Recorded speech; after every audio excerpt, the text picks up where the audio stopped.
to the kitchen. I'm Chef Victoria Love, and today we're gonna make pumpkin pie spice. Now, why am I making this? Well, I'm making my own blends so that way it tastes the way I want it to taste, but also for an economical reason. This size container of pumpkin pie spice at Key Food is $9.29.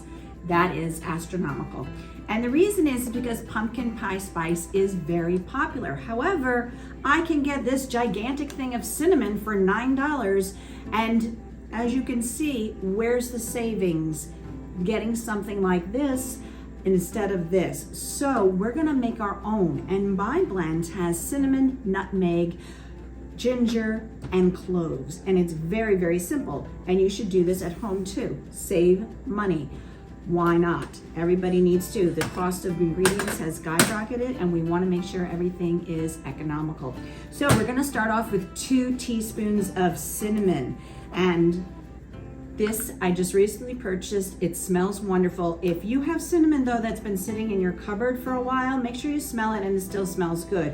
If it's been sitting around for too long, you probably want to get a new bottle of it so that way it smells and tastes wonderful. My mom has a container of cinnamon that's been sitting in her cabinet probably for 20 years. Obviously, you want to use fresh ingredients and make sure that it smells wonderful.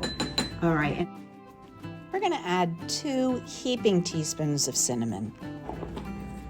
And next we're going to do a 1/2 teaspoon of nutmeg. So make sure you've got measuring spoons that are clearly labeled. We're going to do a 1/2 teaspoon of ground nutmeg, and you can use the lid to level it off or the back of a knife, whichever is easiest. Put that right there. And again, this is brand new. It smells phenomenal. And our ginger, a 1/2 teaspoon of ginger.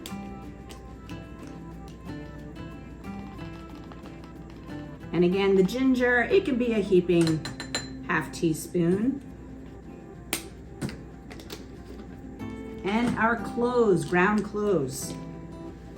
These are fantastic. Only a 1/4 teaspoon. Cloves are very, very strong. You only need a small amount in your spice blend. Anytime you're using ground cloves, you always use a smaller amount than most of the other spices, especially like when you're making gingerbread. You'll notice that your recipe usually has a small amount of ginger. So that I don't want to have a heaping 1/4 teaspoon. I want a level 1/4 teaspoon.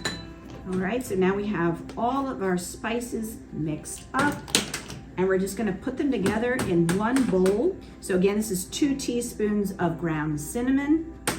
This is a 1/4 teaspoon of ground cloves, a 1/2 teaspoon of ground ginger, and a 1/2 teaspoon of ground nutmeg. Now, if you've got whole nutmeg at home and can grate it on a microplane zester or a box grater, fantastic. This nutmeg I just got, so it's fine. But if you do have the whole nutmeg at home and freshly grated, even better. Your spices will smell amazing and taste so good. And all you need to do, just with a little whisk or a spoon, stir it together, and there you go. You've got your pumpkin pie spice blend. And this obviously is much cheaper than $9.29 for this tiny little thing. So I'm gonna be making pumpkin thumbprint cookies next, which I need this spice blend for. So come back and check out my next video, which will be the pumpkin thumbprint cookies using our homemade pumpkin pie spice. So thank you so much for watching. For more recipe demonstrations, please click like and subscribe to Chef Victoria Love's YouTube channel and have fun in the kitchen. Thank you.